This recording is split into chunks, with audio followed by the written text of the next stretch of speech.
Welcome back to part two of my discussion on controlling the breath and just dealing with issues that the breath creates, not only in our physical world, but our spiritual activities, meditation.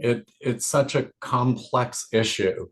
And I'm really kind of moving through it a little bit quickly, but just so you understand, the question that I received was really from a viewer who wanted to know how to control the breath. So I'm really kind of highlighting what could be a study for years. And so I'm going to share my own experiences. Today's picture in the background is actually a park that's here in Savannah.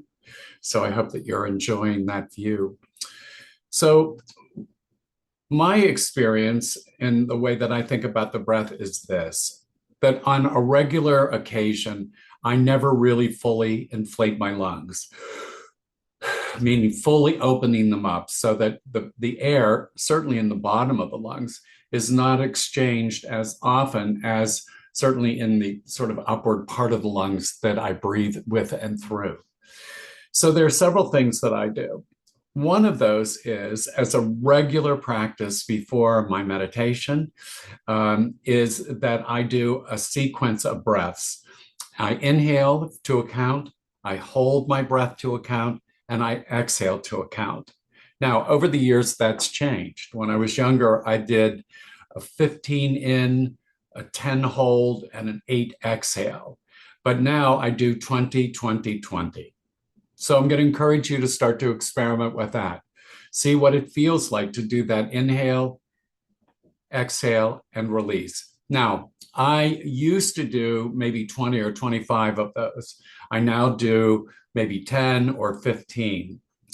I will also tell you, and this is sort of a side benefit, is that I lived in metropolitan New York, New Jersey for many years. And as you might guess, traffic was always incredible.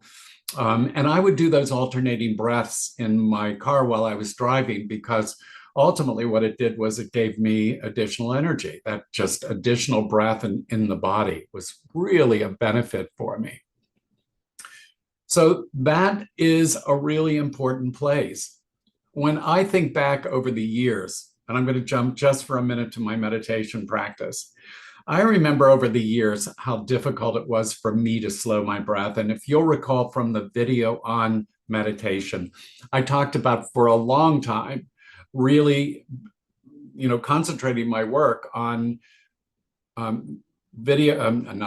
audio tapes of, because remember how many gazillion years ago it was, that I would listen to these relaxation tapes, that were like self-hypnosis. We're now going to count 10 to 1. And with each word, each number, we become more and more relaxed. And then I stopped using those recordings, and I really had developed that habit in my subconscious. So I actually was able to do some of that countdown and breath that got me the same results. Now, somewhere along the line, I'm going to do another video about this idea of self-evaluation. But one of the things that's going to happen to you, no matter what you're doing, no matter what part of the spiritual journey you're on, is that ultimately you're going to find yourself really encountering parts of you that maybe you would rather not deal with, parts of you that need to be healed, certainly parts of you that you should be very proud and happy about. But one of the things that I realized, and this was many, many years ago, was that there was a fairly high degree of fear that I walked with every day. And so that in order to go into my meditation periods, I had this mantra, and it was very simple. I just kept saying to myself, I'm okay. I'm okay. I'm okay. And it got to the point that every time I would say that, my body would relax even a little bit more.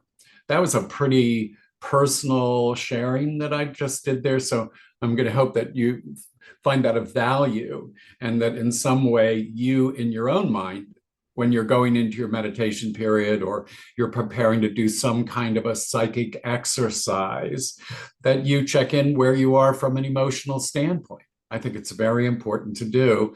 You don't have to share them on the video like I just did, but I'm hoping that inspires somebody to take a look at, some kind of an emotion that they need to be dealing with as they're moving into the breathing and breath control. The things that I've just given you, though they may seem oversimplified, are ultimately going to bring you to a place where you can find yourself with less and less and less breath being required. Now, the first video that I did talked about the implication of food, and we talked about exercise and rest and all of those pieces. So be sure to review those on the first video to understand that, in a way, you prepared the physical vehicle before you're preparing to go into whatever the spiritual, psychic exercise or experience that you're looking to, go into and have. Now, there's also, in the yoga tradition, something that they do called Buddha belly. And I remember years and years ago about reading that one of the things that we do is that we breathe incorrectly, meaning that when we inhale, rather than extending the abdomen, we pull it in, which is just the reverse of it. So if you take a yoga class, you're going to hear the yoga teachers say, Buddha belly, meaning that as you take your breath in, you're expanding the stomach outward on the exhale, on the inhale, and then pulling it in on the exhale. So expanding it on the inhale and bringing it in on the exhale. Opposite of what I was raised to do, or how I automatically learned to do my breath. So there's one other piece, and that is, I don't know if you've ever done anything with breath work. It's a sort of a spiritual tradition. If you go onto YouTube and you search for breath work videos, there are these videos that men and women are doing, and they take you through about an hour event where they play some types of different music to create emotional states, and with it, a specific breath. In effect, what that breathing is doing is it's over oxygenating the body. And so it's affecting the senses in the body. So for an example, it could shut down your physical sense of touch. Nothing to be alarmed or concerned about, because the minute you open your eyes, you would be fine. But the breath that they use is a continuous breath. It's and where we would ordinarily wait, where we would wait for the body to signal for another breath. In that type of a breathing technique, it's a continuous breath. So it's a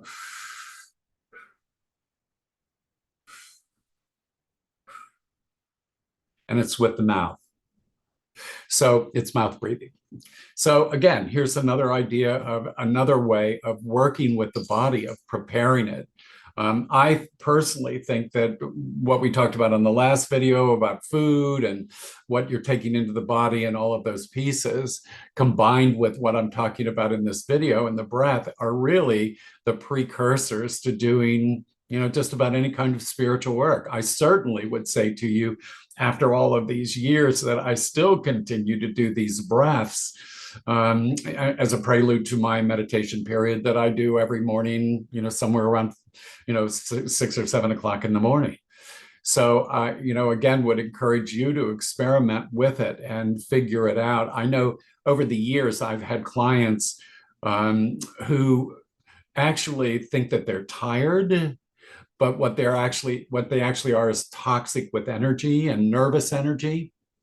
And then teaching them some of the breaths that we just went through right now ultimately ends up with them having an experience where they're feeling refreshed, they're feeling strong again. I talked about doing that during the car driving that I did. Somewhere down the road, I'll invite someone I know who does work with breath work as a full-time career to come on and briefly talk about her work.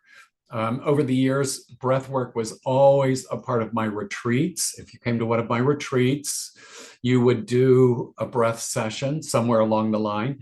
As a matter of fact, when I had a group in Peru in the Andes, we cleared out a hotel room and everyone had an opportunity to do it. It's literally, can be very life-changing. I would say to you, though, if you're considering some of that, you might look at the videos, but if you can find someone who does that kind of work, um, that process of purifying the body through the breath is life-changing. I'm telling you, it's life-changing. I've had some of the most incredible experiences in my own life through that. I remember in Bali doing a breath session and, have facilitated and, having one of the most amazing experiences of my life with a facilitator named David Morano, who is a yoga teacher in San Francisco now, and David Frachter, who operated a company called Spirit Journeys.